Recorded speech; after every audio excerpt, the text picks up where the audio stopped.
Buenos días, buenas tardes, buenas noches. En este video un tanto particular vamos a hacer un repaso de lo que fue uno de los superclásicos más recordados de todos los tiempos.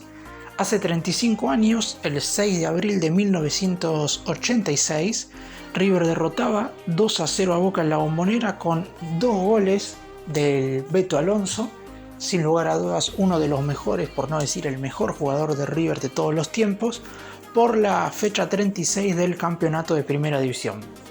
Después de aquel encuentro, los jugadores dieron la vuelta olímpica, en realidad fue media vuelta olímpica porque no querían atravesar cierto sector donde estaban los hinchas de Boca, tras haberse coronado como campeón 3 jornadas antes cuando le había ganado 3-0 a Vélez en el Monumental. Sin embargo, lo recordado de aquel compromiso fue los goles del Beto Alonso con la pelota naranja, que hasta el día de hoy sigue siendo parte de la historia grande de River.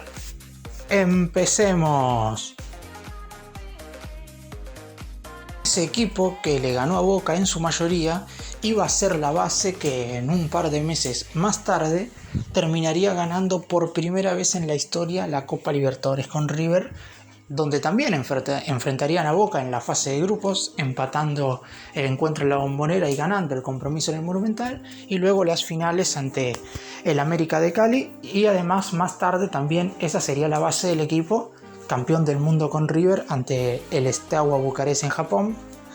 Del equipo que fue campeón del campeonato de Primera División un par de fechas antes, no estaba nada más y nada menos que Enzo Francescoli, que si bien no disputó las últimas jornadas de aquel torneo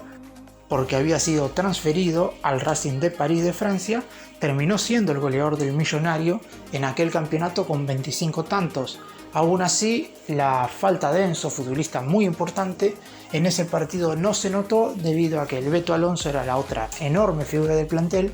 y si bien ese sería su último año como jugador profesional,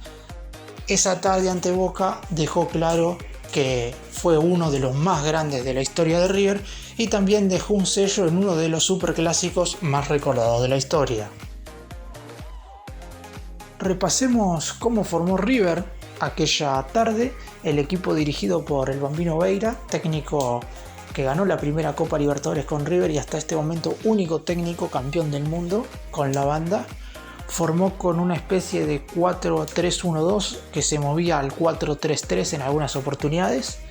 Neri Pumpido, el arquero de River, que más tarde sería campeón de la Libertadores y campeón del mundo, y también ese mismo año ganador del Mundial con la selección argentina. De lateral derecho Roberto Saporiti, primer marcador central Oscar Ruggeri, segundo marcador central Carlos Carabín, lateral izquierdo para Alejandro Montenegro. En el medio campo, por derecha Héctor Enrique, por izquierda Roque Alfaro, como mediocampista central Américo Gallego. De 10 jugó Norberto Alonso, que a veces se movía un poco por los costados, principalmente en ese encuentro, mientras que los atacantes fueron Claudio Morresi y Luis Amuchastegui. Repasemos ahora la formación de Boca. El rival de River de toda la vida no estaba atravesando un buen momento en su historia. Su última obtención de un título había sido en el año 81. La de River también, antes de haber ganado ese campeonato 85-86, pero claramente al Millonario en ese momento le deparaba un mejor futuro. Boca era dirigido por Mario Sanabria. Los 11 en el arco Hugo Gatti, los defensores Claudio Di Natale, Jorge Higuaín, el padre del Pipita que después jugaría en River, Roberto Pasucci y Quique Rabina. En el medio jugarían José Melgar, Julio Olarticochea, Ángel Hoyos, Claudio Tapia, y los delanteros fueron Jorge Rinaldi y Alfredo Graciani. Empezamos repasando lo que fue el primer tiempo de ese partido con una curiosidad de por qué se jugó aquel compromiso, o por lo menos el primer tiempo, porque el segundo tiempo no fue tal, con una pelota naranja, porque era algo que no había pasado en ningún partido de los anteriores de ese torneo. Ese domingo se jugó la etapa inicial con la pelota de ese color porque el arquero de Boca, Hugo Gatti, pasó entre semana por Adidas y, previendo que la cancha estaría llena de un montón de papeles blancos por la recibida de ambos conjuntos, eligió ese color para poder distinguir mejor el balón. Al arquero Ceneice le traía buenos recuerdos una pelota de ese color por un partido que jugó en Rusia frente a la Unión Soviética con la selección argentina. El partido fue en general parejo. La intención de River era afirmarse atrás, manejar la pelota a partir de los buenos jugadores que tenían en el mediocampo. Todos ellos serían campeones de América y campeón del mundo. Más tarde fue el mediocampo ideal de River y a lo mejor el mejor mediocampo de la historia del club. Y llegar hasta Gatti con el pelotazo largo o los cambios de ritmo de su mayor figura, el Beto Alonso, que estaba teniendo un excelente partido, aunque el resto de los futbolistas de River estaban quizás un poco contenidos por este planteo.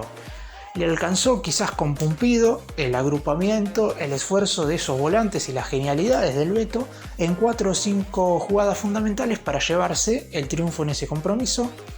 A los 30 minutos de la etapa inicial, vino un centro desde la derecha que envió Roque Alfaro, buscó la cabeza del 10 del equipo y el Beto Alonso anotó el primer tanto del encuentro entrando por el segundo palo con un frentazo cruzado luego de que Gatti dudara entre salir o no. Este es el gol recordado por la pelota naranja porque obviamente, como dije, la pelota de este color solo se usó en el primer tiempo. Y si bien en el segundo el otro gol fue marcado con otra pelota, es por este tanto que este partido es recordado de esa manera. El segundo tiempo, como dije anteriormente, no se jugó con esa pelota naranja y arrancó con una pelota tango blanco original con la que se jugaba normalmente el campeonato de primera división y en el fútbol local. A los 21 minutos del complemento, Alejandro Montenegro se iba expulsado y el Millonario se quedaba con 10. En esta segunda parte, ante las sucesivas embestidas de Boca, los de Núñez, ya con el hombre menos, aguardaban y esperaban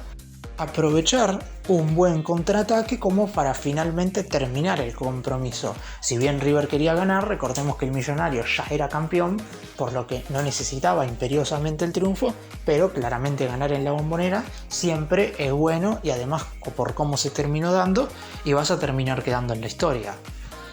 Luego de un pelotazo en el fondo que Alonso fue a buscar, Roberto Pasucci, segundo central de Boca, lo empujó al borde del área y el árbitro, Francisco Lamolina, no dudó en sancionar falta para River en ese instante.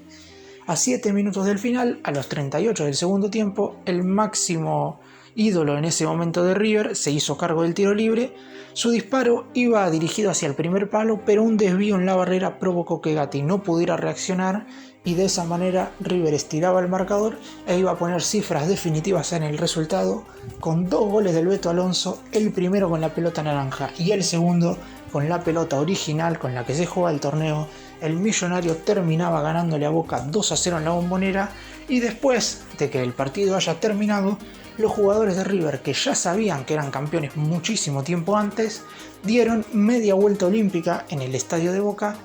algo que River ya había hecho anteriormente en su historia, pero en esta oportunidad quizás tenía un tinte distinto por lo que se dio en el partido en sí y porque además fue el superclásico que terminó mostrando al Beto Alonso como uno de los máximos ídolos de la historia del club.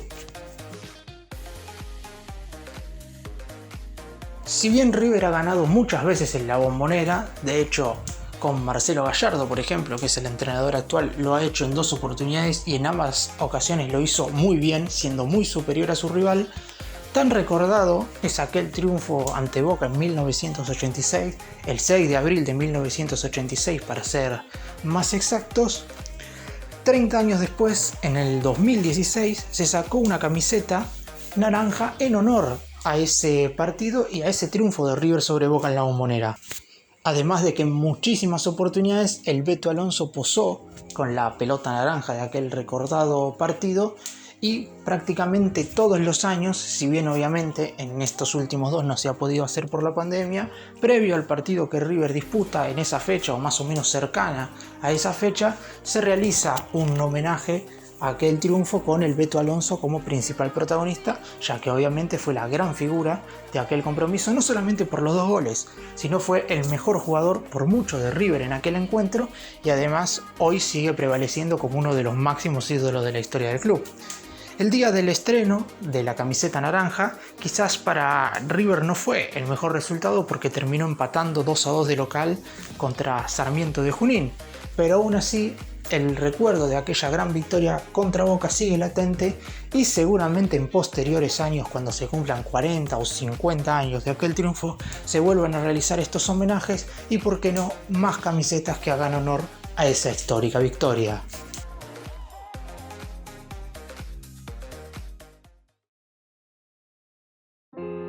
Gracias por mirarnos, suscríbanse,